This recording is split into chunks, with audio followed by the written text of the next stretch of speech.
pessoas!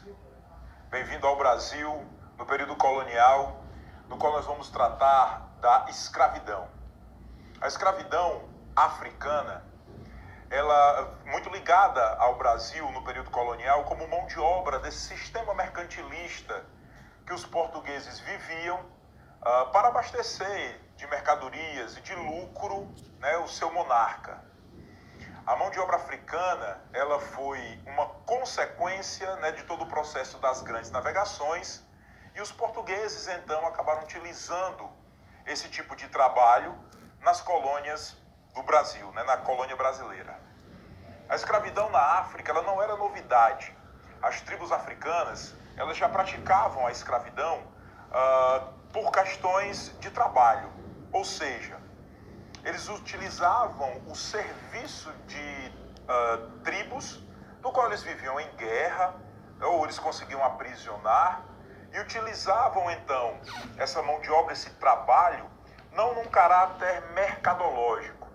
Ou seja, os africanos escravizavam outras tribos por uma questão de dívidas, de prisioneiros de guerra, não utilizando propriamente como um bem, algo que ele vai comprar, vender e utilizar de forma até desumana, como aconteceu na escravidão portuguesa. Esse hábito da escravidão, ele acabou sendo utilizado pelos portugueses, incentivado, né, pelas navegações europeias, para que ele se aproveitasse já da luta entre as tribos e conseguissem escravos através de capturas, através dessas guerras intertribais que já aconteciam. E aí tem um parêntese importante para você observar: se eles brigam entre si, é porque eles se sentem diferentes. A nossa noção da África é aquele continente em que todos os negros são iguais, ou seja, que todos deveriam partilhar da mesma cultura e devido à etnia, eles não tivessem nenhuma diferença. O fato deles se lutarem, deles prenderem povos diferentes, é porque eles se enxergavam exatamente dessa maneira. E os europeus se aproveitaram então dessa diferença para que eles pudessem capturar esses africanos. Quando se desenvolvem as grandes navegações e a captura dessa mão de obra, ela se dá através de redes, guerras, conflitos, prendendo através de armas, dava muito trabalho. Então os europeus, falando aqui dos portugueses, mas holandeses e espanhóis também, se aproveitaram desses conflitos intertribais, dessa tradição também da escravidão, para incentivar que chefes de tribos capturassem escravos, capturassem africanos de outras tribos para utilizá-los no comércio português. Então o trato do europeu em relação à África é essa busca da mão de obra africana, a princípio por captura, mas depois, utilizando então dessas guerras, eles acabavam trazendo, incentivando os conflitos locais para que os negros fossem trazidos para o litoral e assim o tráfico negreiro acabasse se desenvolvendo. Depois de levados ao litoral, os africanos eram colocados dentro de embarcações chamadas de navios negreiros. Esses barcos eram projetados quase que como prisões para trazer os africanos à América. Tinham várias espécies de beliches dentro do barco.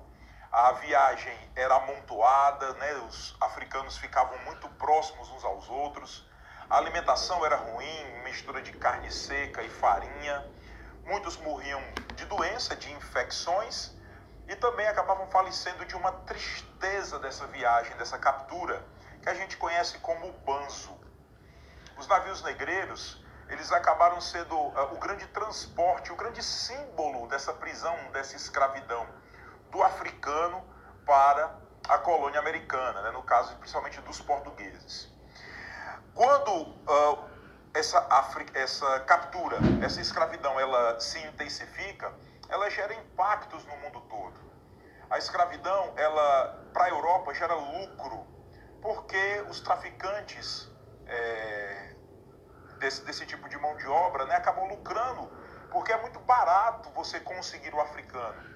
No caso do Brasil, o africano ele era trocado por barris de cachaça, produção local, tabaco, né, o chamado fumo, também produção local, era trocado por tecidos e aqui vendidos de forma cara. Então era muito lucrativo o fato do tráfico do negreiro. Para a própria África, eu vou ter uma diminuição muito grande da população.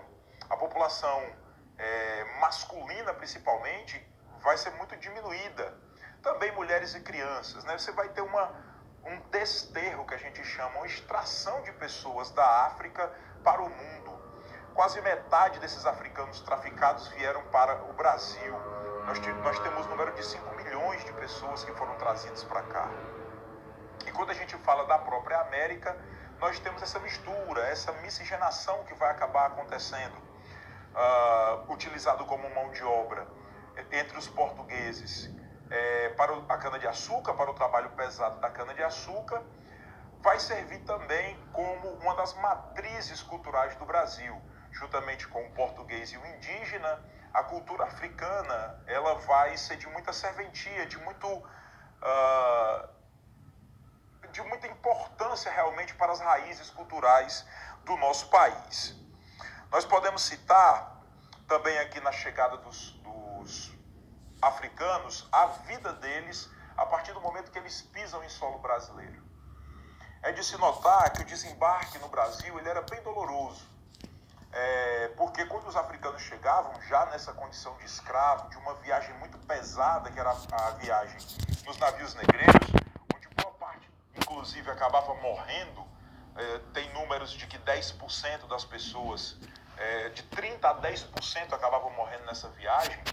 Quando eles chegavam aqui, eles eram isolados por um tempo para se recompor da viagem e colocados em armazéns ao longo do Brasil, onde tinha essa mão de obra, a necessidade dessa mão de obra na agricultura da cana-de-açúcar, eles eram colocados para exposição e venda. Leilões, tratados como mercadorias. Imagine aí, caro estudante, essa condição de você ser examinado como uma não pessoa.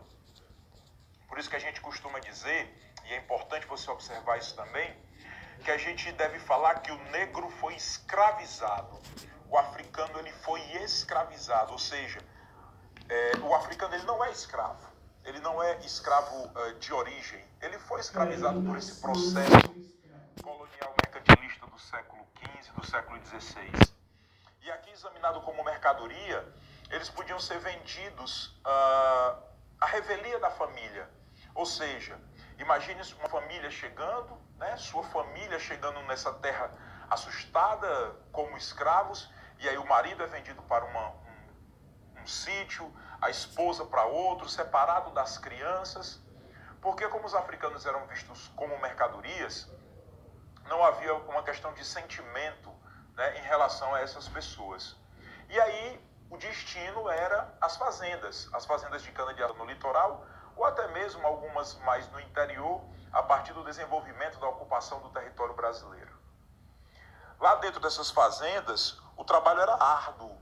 Os africanos iam morar nas senzalas, você já deve ter ouvido falar, que são os galpões em que todos viviam amontoados, viviam coletivamente, sem privacidade, constantemente vigiados por um cara chamado capataz, que era um fiscal do senhor de engenho, que cuidava ali da vida desse escravo para que ele estivesse sempre sob vigilância e trabalhando.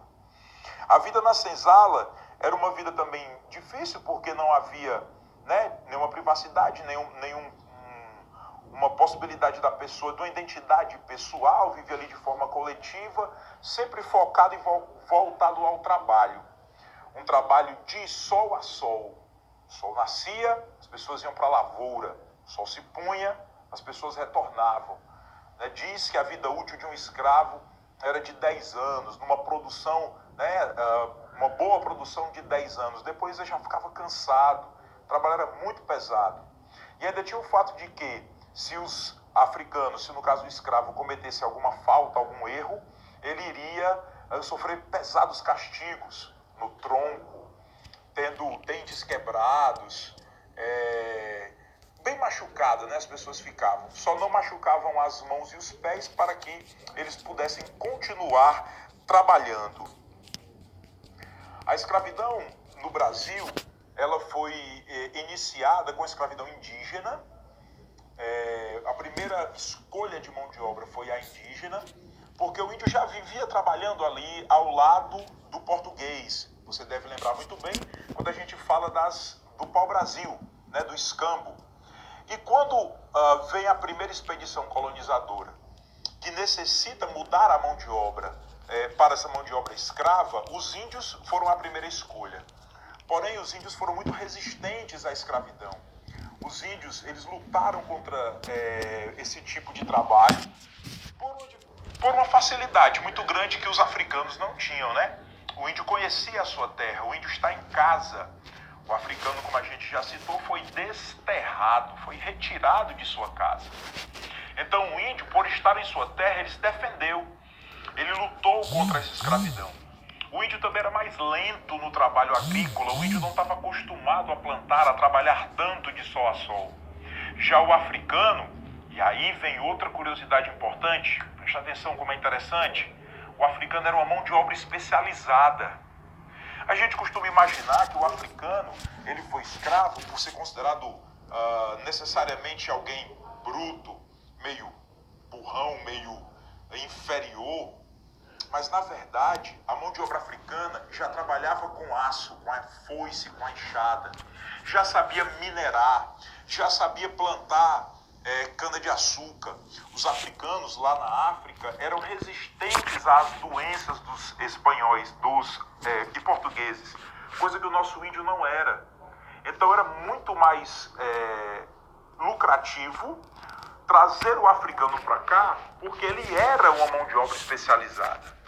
Então a maioria da escravidão no Brasil é africana por esses diversos fatores. E eles acabaram trabalhando em diversos locais aqui no Brasil.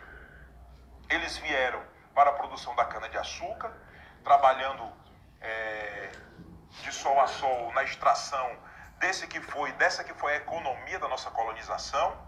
Eles também vieram trabalhar nas regiões de Minas, quando encontrou-se o ouro, a mão de obra escrava foi utilizada para a extração do minério, né, no trabalho que possibilitou, num determinado período, até uma certa liberdade desse africano, quando ele conseguia comprar a sua liberdade por um pouco que ele acumulava nesse trabalho em relação às minas, apesar de bastante vigiados para que não fugissem com esses minérios.